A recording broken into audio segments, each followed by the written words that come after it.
Hey Sainers, welcome back to the Saints TV YouTube channel. I wanted to do a video today on our weakness, our biggest weakness. We all know what it is, but we'll talk about it. And I've got a lot of interesting stats. It's kind of the sequel to the video I did last week on our biggest strength, which was our running capacity and our transition game and I guess the evolution of where football's going. But what's not going away really is the need for clean use out of the contest and to be able to score from stoppage. Obviously, it is becoming more of an outside game, but stoppages is still very important. And when I look at the stats and I look at which teams are dominating that area, particularly score from stoppage, you kind of see where the ladder goes and where we need to improve big time. So hopefully you enjoy this. I've got a number of interesting tabs open that I will get up right now. Here we go. So this is just a general sort of clearance stoppage statistic in terms of hit outs. You can see we are rock bottom on average in terms of hit outs, which is no surprise because we know that Rowe, he doesn't generally win that many hit outs per game. I think he's averaging about 26 or so. Tom Campbell came in for the odd chop out. Average clearances, we are dead last again. So two things there. You look at Carlton, Essendon, Geelong, particularly Geelong, Carlton, Collingwood, Port, Sydney. Where's Brisbane? It's interesting that Brisbane is where they are in terms of average centre clearance. They must dominate stoppage clearances. And even Melbourne, you look at Max Gawn and the fact that they've got Petrarca and Oliver and Viney, and they're not, it's not too different when it comes to that. And even Adelaide, they're averaging nearly 16 more hitouts per game, but only one more centre clearance. So if we can improve this, I dare say this might actually improve. Stoppage clearances, this is where the big differential is. So this is where Brisbane come into their own. Fremantle, the Dogs, Carlton again, Geelong, Sydney not doing that well, but they're not really that dominant in that area. We're near the bottom again, so it's pretty obvious where we need to improve next year. And we'll look at centre bounce attendances. That gets very interesting in the back end of the season when we improve. But what I also found is that this is total clearances, by the way. So again, bottom two. So essentially what I wanted to do here was talk you through the process of scoring. So you win the hit out, you get the center clearance, you get a stoppage clearance or clearance in general, you go inside 50, you mark inside 50 if it's a good kick, you get a shot at goal, you convert the goal, and then disposal efficiency. So I did structure this manually so you could see where we go, and like, I wonder if I wish I could sort it by just team, but you can kind of see that if we're bottom for majority of these things, like inside 50s, where are we? Again, bottom four. Marks inside 50, I feel like we're not that bad. Yeah. See, that's a good sign. We're not getting the ball in there enough. We're not winning clearances enough, but our efficiency going inside 50 is significantly improved this year. Still not where it needs to be, but it's definitely getting to that point. That's probably why we scored more in the back end of the season. We didn't really... I don't think we won that many like clean clearances, although I think that was probably a bit of a myth. What we thought was, oh wow, clearance work is getting better, therefore we're scoring. But I think our clearance work was just as average as it was in the front end of the season. It's just that when we got the ball on the outside in general, we were just using it better going inside 50 and had better leading options. The next one is obviously just general hit outs, 608. Center clearances, he'd be pretty up there. Although you notice here, it's a lot of gun mids, apart from like, I think there's one or two rucks in here, but the majority are gun mids. And then you've got our ruck is ahead of our best mid. So it's probably not great when you look at it like that. You kind of want your best mid to be in this area, but we're just not even close. Like Steele at 46 is way off some of these. We need a player to be getting 60 to 70 next season. Stoppage clearances. Cherry is the dominant ruck with Grundy, and then there's Marshall. But again, no Saint actual midfielder. Jack Steele at 69. So again, way off. Lockie Neal. at 127. That's half, basically. Total clearances, I think Rowe will be all right here, 132. Tristan Cherry, 152, being the dominant ruck. But again, majority are midfielders. So it's kind of something we already knew, is that we're relying so heavily on Rowan Marshall to not really win the hit out, but to win the clearance. And we need to go back to that traditional. He needs to win the hit out, and we need some bulls in there to win the clearance. And that's putting a lot of pressure on some of these young guys coming through. But at some point, that's the way it's going to have to be. Hit outs to advantage, obviously 153 for Rowe, very well below the average there. Hit out win, I think Rowe was at around 30 odd percent. So the fact that Rowe's not, like 36% hit out, just win 36%. So hit out advantage is at 25%, which puts him well below, some of the dominant rucks. 25% to hit out to advantage. So these are the centre bounce attendances throughout the season. Let's look at when we were going poorly. And I think the most interesting thing is the players that were going in there. So Rowe, Steele, Crouch's only game. Windy a little bit. Seb Ross, Filippo, Henry, Owens, Burns. So Steele was fairly consistent. Didn't really drop off at all. He was always above 80%. Marshall. It's interesting that the games that, Bulldogs, only 76%. We got pumped. North, we won, but wasn't great. We lost that. We got, we played all right in that game. That was with Tom Campbell, but we lost nonetheless. We lost that. We won. We lost that again. And then we were pretty improved.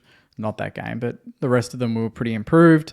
What I like in the back end of the season is you can start to see a bit more variety, whereas it was very much Steele, Marshall, Windy, Ross, and Jones. Very senior, very one-paced. Whereas you get to kind of the bye, and then even the Brisbane game, you kind of started to see it blend a bit more. But let's go for, this Sydney win. We had Rowe, we had Steely, you've got Clark, Sinks, Filippo, big, Sinks wasn't really in there for most of the front part of the season. 0, 9, a bit there. The back end, he had 3 consistent games. Then we dropped him off. But that was because Filippo came in. We had Zach Jones picking it up. We had Hunter Clark finishing the season really strong. Paddy Dow lifted, and that allowed us to kind of add some more variety there in players like Liam Stocker. So there was more variety, different types of players. But did that really necessarily mean...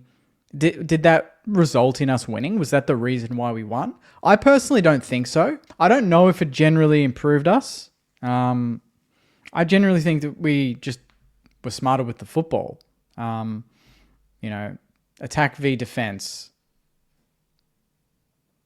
That's average, This is the whole season, total clearances, and then points from clearance, from centre clearance specifically. That's where we are.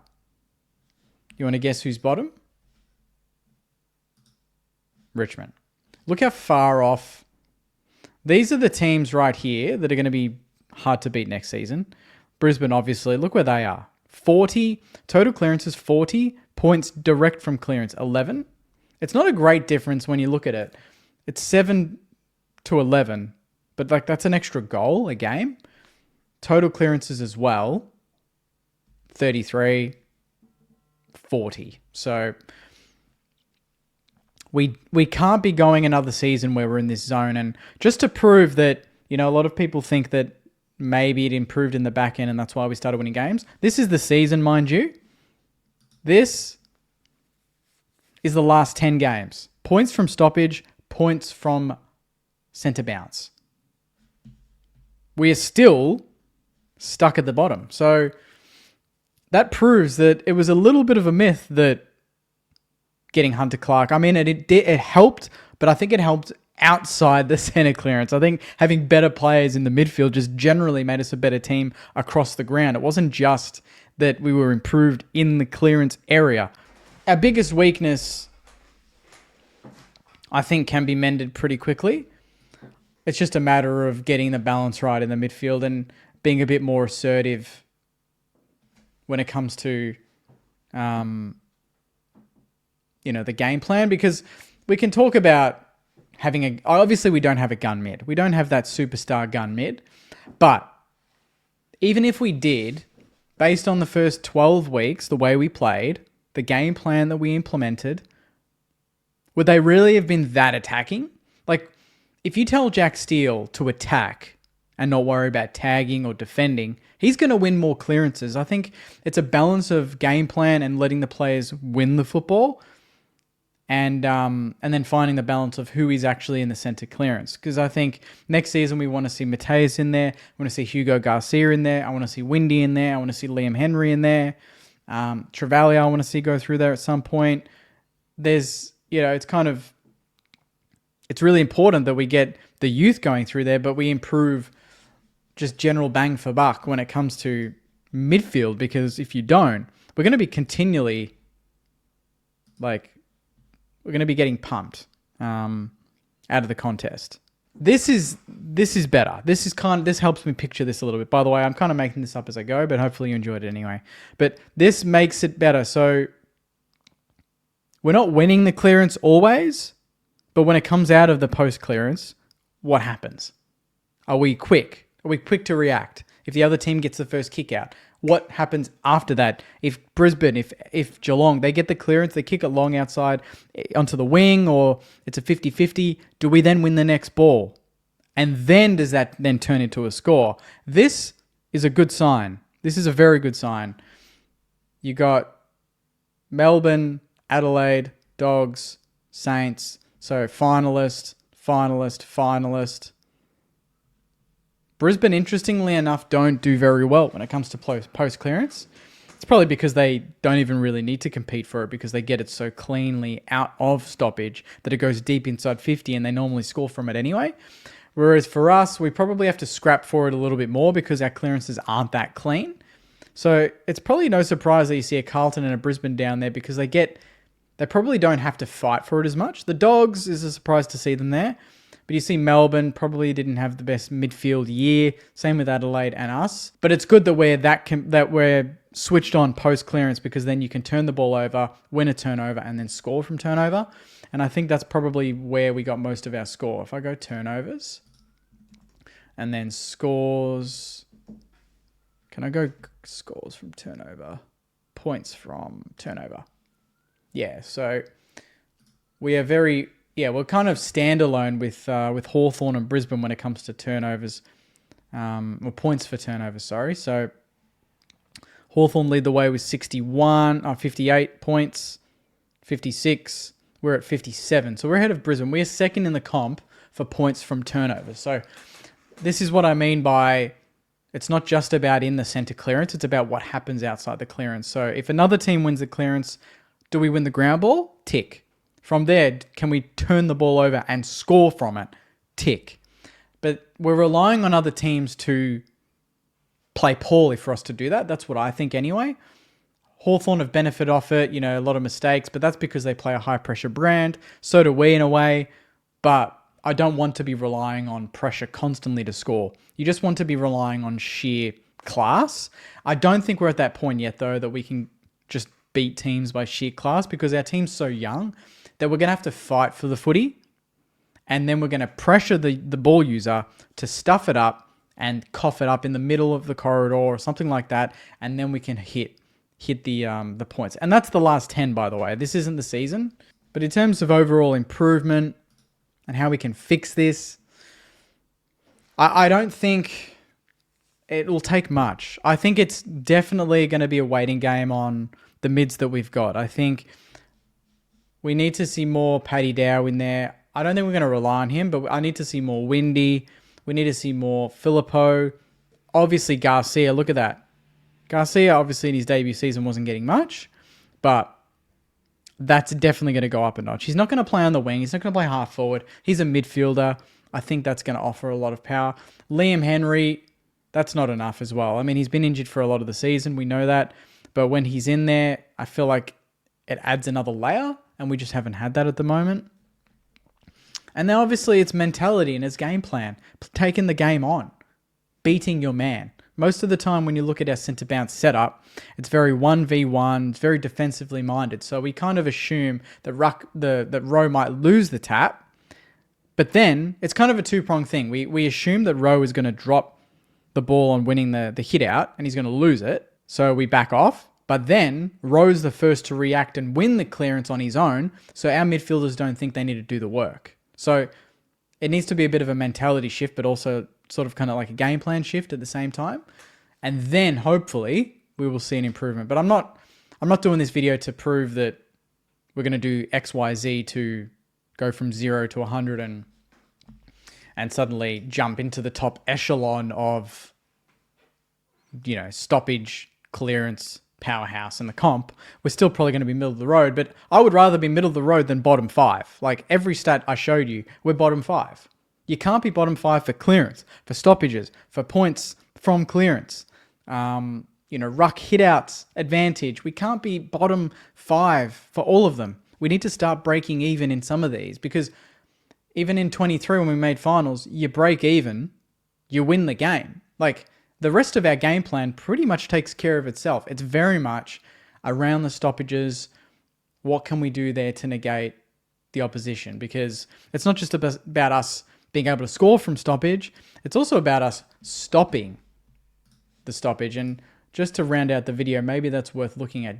Like, there you go. This is a good way to summarize what I'm talking about and to end the video. It's not just about getting the ball and being able to use it the other way. You need to be able to set up in a way where we don't concede much from stoppage. And right now, we're conceding from centre bounce too much.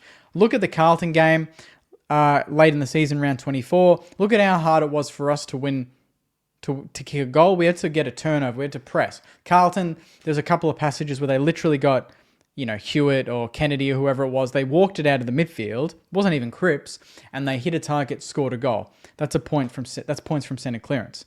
So we can't be here. We certainly can't be here around the bottom half for scoring ourselves, but we need to be in this cluster here, because then at least we're with the rest of the pack. Right now we're well down. Brisbane, though, they are the premiers, and that's points from centre clearance. Not many people would know that. You'd assume that they'd be fairly dominant when it comes to points from centre clearance, because they win more clearances. They also have a powerhouse forward line. How are they not, that, if anything, that kind of proves that our defence is standing up, but we're just lacking going the other way as well. So on that note, Sainers, a bit of a long one. I just got very curious. I just wanted to look at sort of from centre clearance, what happens. And right now we are a bottom 5 team from centre clearance in terms of the attacking side. Defensively, we lose a lot of the clearances. We generally defend it not too badly, but we can't be that defensively minded going forward if we want to be a good team, because you look at all the top teams, they do not play that way. They do not play defensively minded at the bounce. They are very proactive and they attack the footy and the man, and we need to do that moving forward. And hopefully with the new wave of youth, we'll see that. So on that note, Sainers, thank you very much for watching. Hopefully you enjoyed the video. If you did, leave a sub, leave a comment as well, and a like, and I'll hopefully do more of these in the future, because I'm starting to really like it. All the data I just showed you is all available for free, so there's plenty of stuff there for you to look at.